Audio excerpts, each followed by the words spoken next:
tiếp tục diễn biến trên chiến trường Đông Âu. Tại địa ngục Bakhmut, Nga tuyên bố thắng lợi mới. Trong khi đó, lực lượng Ukraine ở Bakhmut gần như bị bao vây hoàn toàn. Vậy Ukraine hiện còn bao nhiêu quân cố thủ ở chiến địa này? Diễn biến đáng chú ý khác, lộ ngày Ukraine lên kế hoạch tiến hành phản công. Moscow nói Ba Lan coi Ukraine là một công cụ để chống Nga. Các tin tức quốc tế nổi bật khác. Gần đây, Nga đã triển khai các cuộc tập trận ở Thái Bình Dương. Mục đích là gì? Lãnh đạo Philippines, Cộng hòa Séc thảo luận cải thiện mối quan hệ song phương. Elon Musk thông báo sắp ra mắt nền tảng AI ChatGPT. Tất cả sẽ có trong chương trình hôm nay.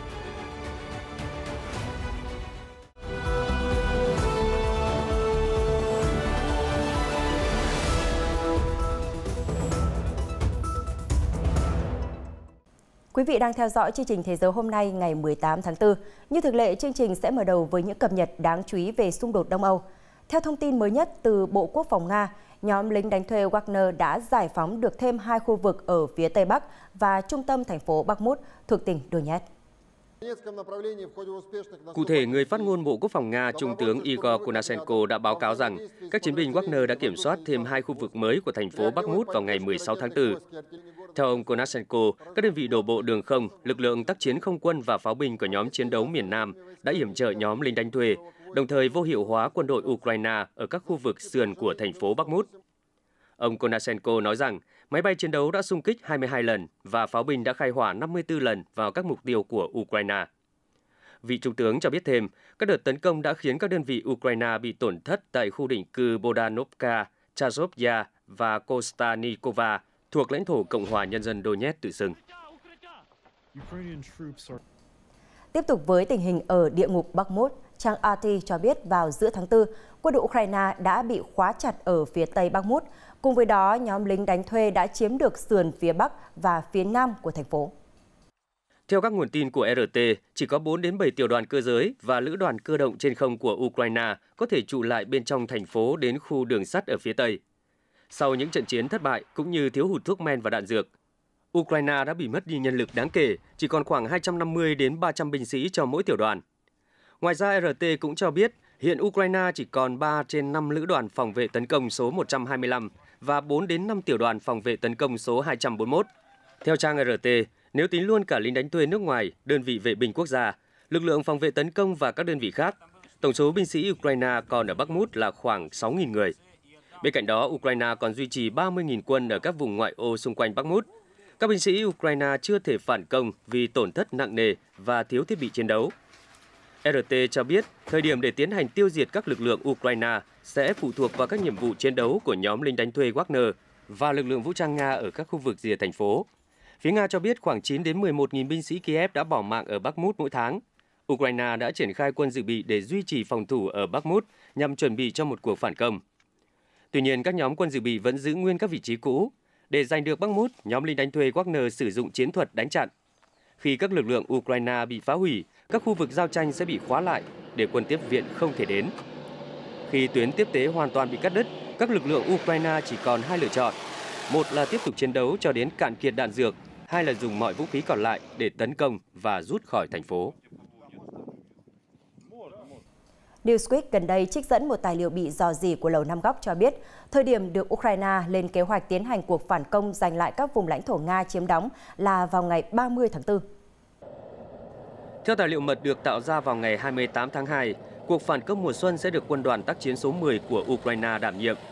Mỹ và các đồng minh đóng vai trò hỗ trợ vũ khí và huấn luyện cho 9 lữ đoàn của Ukraine. Trong số 9 lữ đoàn này, 6 lữ đoàn đã sẵn sàng chiến đấu vào ngày 31 tháng 3, trong khi 3 lữ đoàn còn lại sẽ hoàn tất quá trình đào tạo và trang bị vào ngày 30 tháng 4. Tuy nhiên, Thủ tướng Ukraine Denis Shmyhal nói với hãng tin The Hill trong chuyến thăm Mỹ vào tuần trước rằng cuộc phản công của nước này có thể sẽ không được tiến hành cho đến mùa hè. Mặt khác, trong cuộc họp báo hôm 17 tháng 4, ông Shmyhal lại khẳng định rằng vụ rò rỉ tài liệu mật của Mỹ sẽ không làm thay đổi kế hoạch của Kiev. Vị quan chức nói, chúng tôi tin rằng cuộc phản công sẽ diễn ra trong tương lai gần. Về phía Moscow, người phát ngôn Điện Kremlin cho biết họ đang xem xét các tài liệu bị rò rỉ của Mỹ. Trong khi đó, Thứ trưởng Ngoại giao Nga Sergei Ryabkov cho rằng vụ rò rỉ là một phần trong chiến dịch đánh lừa nhằm gây nhiễu thông tin của phương Tây. Liên quan đến vụ tiêm kích Nga đụng độ với máy bay không người lái của Mỹ ở Biển Đen hồi tháng 3, mới đây Hạ viện Mỹ đã thông qua nghị quyết lên án hành động này của Nga, khiến UAV trinh sát bị phá hủy. Nghị quyết lên án Nga đã nhận được số phiếu thuận với tuyệt đối 410 và không có phiếu chống nào. Ngày 14 tháng 3, một tiêm kích chiến đấu của Nga đã đụng vào máy bay không người lái MQ-9 Reaper của Mỹ, khiến nó bị rơi xuống Biển Đen. Bộ Tư lệnh của Mỹ tại châu Âu tuyên bố UAV chỉ đang làm nhiệm vụ trinh sát trên vùng biển quốc tế tại Biển Đen, nhưng máy bay chiến đấu của Nga đã đổ dầu lên và cố ý đụng vào UAV. Trong một bài đăng trên Telegram ngày 17 tháng 4, người phát ngôn Bộ Ngoại giao Nga, bà Maria Zakharova nói rằng Ba Lan đang lợi dụng Ukraine, xem nước này là một công cụ để chống Nga. Bình luận về lệnh cấm ngũ cốc Ukraine của Ba Lan, bà Zakharova nói, đó là cách Ba Lan đối xử với Ukraine, trong khi họ vẫn cần Ukraine để thực hiện chính sách chống Nga. Ba Lan và Hungary hôm 16 tháng 4 đã đồng loạt thông báo ngừng nhập khẩu ngũ cốc và các mặt hàng nông sản của Ukraine cho đến ngày 30 tháng 6. Cả hai nước giải thích đây là một động thái cần thiết nhằm đảm bảo lợi ích cho nông dân địa phương trước tác động của dòng sản phẩm nông nghiệp giá rẻ từ Ukraine. Nếu Kiev cho biết Hungary vẫn cho phép nông sản của nước này quá cảnh, thì Bộ trưởng Công nghệ và Phát triển Ba Lan Waldemar Buda trong một bài viết trên Twitter tuyên bố lệnh cấm đối với nông sản Ukraine là toàn diện, bao gồm cả việc quá cảnh qua Ba Lan. Thời gian qua, nông sản các nước láng giềng Ukraine đã tổ chức các cuộc biểu tình sau khi việc nhập khẩu một lượng lớn ngũ cốc giá rẻ của Ukraine khiến giá mặt hàng này giảm mạnh ở thị trường nội địa, ảnh hưởng trực tiếp đến hoạt động kinh doanh của người dân và nhà sản xuất. Hiện một quốc gia Đông Âu khác là Bulgaria đang xem xét cấm nhập khẩu ngũ cốc Ukraine. Mới đây, Tổng thống Nga Vladimir Putin đã tuyên bố việc triển khai các khả năng của Hải quân Nga là để chuẩn bị cho các đợt tập trận của hạm đội Thái Bình Dương. Trang web của Điện Kremlin đã đăng thông báo về cuộc bàn luận giữa ông Putin và Bộ trưởng Quốc phòng Nga Sergei Shoigu. Ông Shoigu nói rằng các buổi tập trận sẽ bắt đầu từ thứ Sáu 21 tháng 4 với 25.000 quân nhân, 89 máy bay chiến đấu và trực thăng, 167 tàu thuyền, trong đó có 12 tàu ngầm. Theo ông Shoigu, các cuộc tập trận sẽ bao gồm việc các tàu ngầm tiếp cận với vịnh Peter Đại Đế, nằm trên bờ biển phía nam Primorsky Krai của Nga. Các đợt diễn tập khác sẽ diễn ra ở biển Okhotsk với các tàu ngầm tên lửa chiến lược, cũng như kiểm tra khả năng sẵn sàng chiến đấu của nhiều loại vũ khí. Ông Shoigu nói, hiện nay đang đầy dẫy các cuộc xung đột, chúng ta đều biết vị trí xảy ra các cuộc xung đột đó. Cựu nhân viên tình báo quân đội Anh Quốc Philip Ingram nói với Newsweek rằng, có nhiều lý do để Nga tiến hành tập trận. Đầu tiên là nước này muốn thể hiện rằng họ vẫn tiếp tục hoạt động quân sự thông thường, dù đang duy trì cuộc chiến ở Ukraine. Thứ hai, Nga muốn thể hiện vị trí của mình ở Thái Bình Dương và sự liên kết với Trung Quốc. Động thái này là nhằm gửi thông điệp cảnh báo đến Nhật Bản khi Moscow và Tokyo có tranh chấp lãnh thổ ở quần đảo Kuril, theo cách gọi của Nga. Nhật Bản gọi đây là vùng lãnh thổ phương Bắc của họ.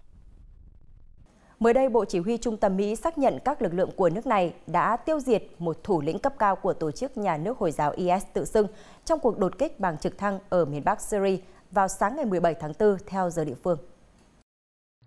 Theo Bộ Chỉ huy Trung tâm Mỹ CENTCOM, cuộc đột kích nhằm vào Abd al-Haji Mahmoud al-Haji Ali, kẻ đã lập kế hoạch cho các âm mưu tấn công cực đoan ở Trung Đông và châu Âu. Hai thành viên khác của IS cũng thiệt mạng trong cuộc đột kích. CENTCOM cho biết, chiến dịch được phát động sau khi có thông tin cho rằng IS đang lên kế hoạch bắt cóc các quan chức để tống tiền. Người phát ngôn CENTCOM, Đại tá Joe Busino, trong một tuyên bố nêu rõ, chúng tôi biết IS vẫn đang ấp ủ ý định thực hiện các cuộc tấn công bên ngoài Trung Đông, do đó chúng tôi duy trì cam kết chống khủng bố IS lâu dài. Mỹ đã liệt IS vào danh sách các tổ chức khủng bố nước ngoài. Nhóm này thống trị phần lớn lãnh thổ Syria và Iraq vào năm 2014 và đứng sau các vụ hành quyết các con tin phương Tây, trong đó có nhà báo Mỹ James Foley. IS bị đánh bại vào tháng 3 năm 2019, nhưng tàn dư của phiến quân này vẫn tiếp tục ẩn náu trong hoang mạc, thực hiện các cuộc tấn công nhằm vào dân thường và lực lượng dân quân, quân đội chính phủ ở Syria và quốc gia láng giềng Iraq. Mới đây nhất, theo hãng thông tấn nhà nước Sana của Syria, IS đã sát hại ít nhất 26 thợ săn nấm cục, được gọi đặc sản máu ở nước này. Hiện IS chưa có bình luận về những thông tin trên. Hôm 17 tháng 4, Tổng thống Philippines Ferdinand Marcos Jr. đã tiếp Thủ tướng Cộng hòa Séc Pet Fiala tại dinh Tổng thống ở Manila để thảo luận về việc cải thiện mối quan hệ giữa hai quốc gia. Trong cuộc họp báo chung sau cuộc gặp, hai nhà lãnh đạo Philippines và Cộng hòa Séc đều nhấn mạnh tầm quan trọng của việc cải thiện quan hệ song phương nhằm đảm bảo lợi ích chung và duy trì hòa bình trong khu vực.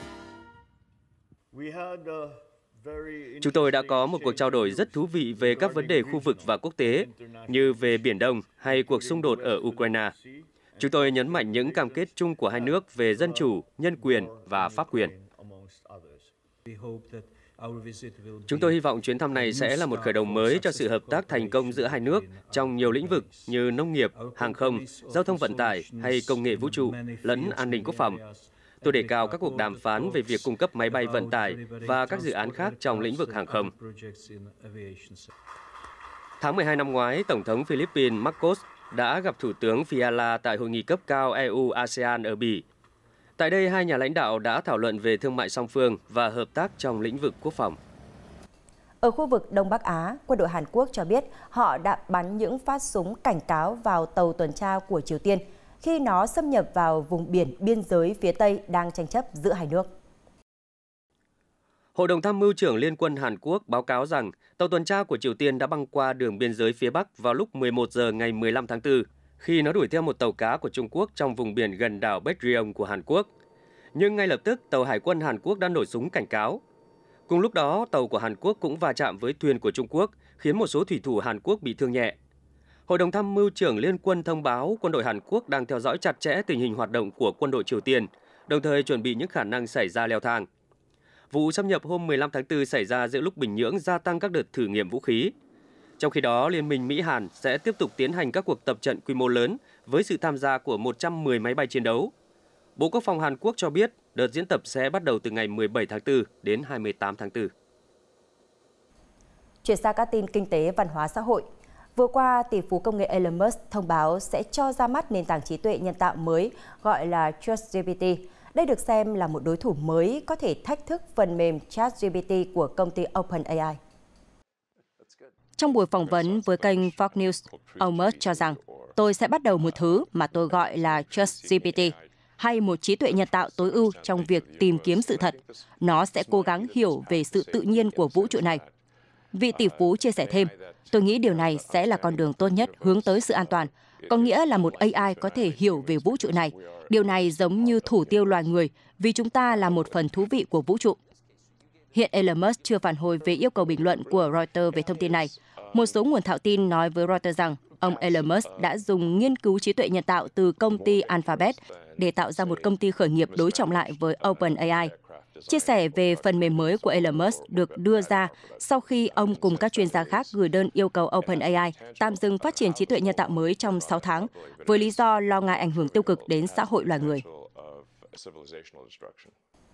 Thưa quý vị, một đoàn thám hiểm khoa học Ecuador đã phát hiện một rạn san hô chưa từng được biết đến ở ngoài khơi quần đảo Galápagos của nước này. Thông tin được Reuters trích dẫn thông báo của Bộ Môi trường Ecuador. Trong một bài đăng trên Twitter, Bộ trưởng Môi trường Ecuador José Dávalos cho biết, rạn san hô hoàn toàn nguyên sơ mới được phát hiện dài 2 km, nằm dưới độ sâu 400 m trên đỉnh của một ngọn núi ngầm. Galápagos một lần nữa làm chúng ta ngạc nhiên về hệ sinh thái phong phú ở đây, vị quan chức cảm thán.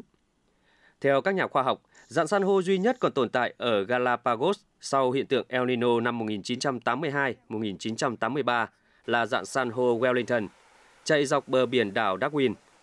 Bộ Môi trường Ecuador cho rằng phát hiện mới đã chứng minh rằng vùng biển của quần đảo Galápagos vẫn còn chứa đựng các rạn san hô khác.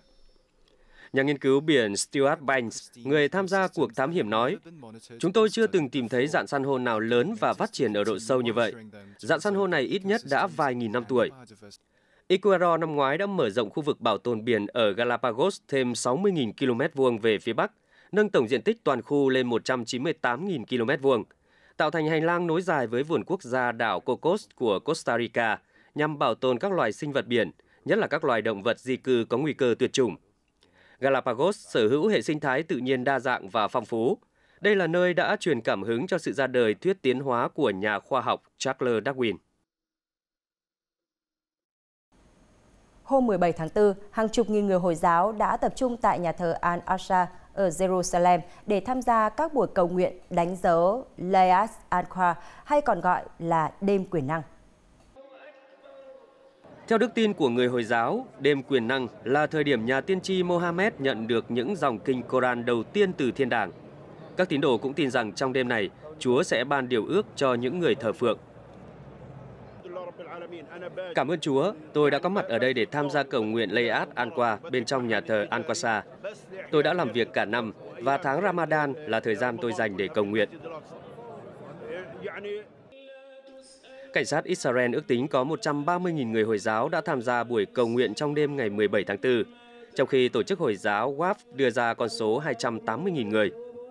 Theo các nhà sử học Hồi giáo, đến nay vẫn chưa xác định chính xác thời điểm đêm quyền năng diễn ra, nhưng người Hồi giáo cho rằng đêm quyền năng rơi vào đêm thứ 27 trong tháng lễ Ramadan. Thông tin vừa rồi đã khép lại chương trình ngày hôm nay của chúng tôi. Cảm ơn sự quan tâm theo dõi của quý vị. Xin kính chào và hẹn gặp lại.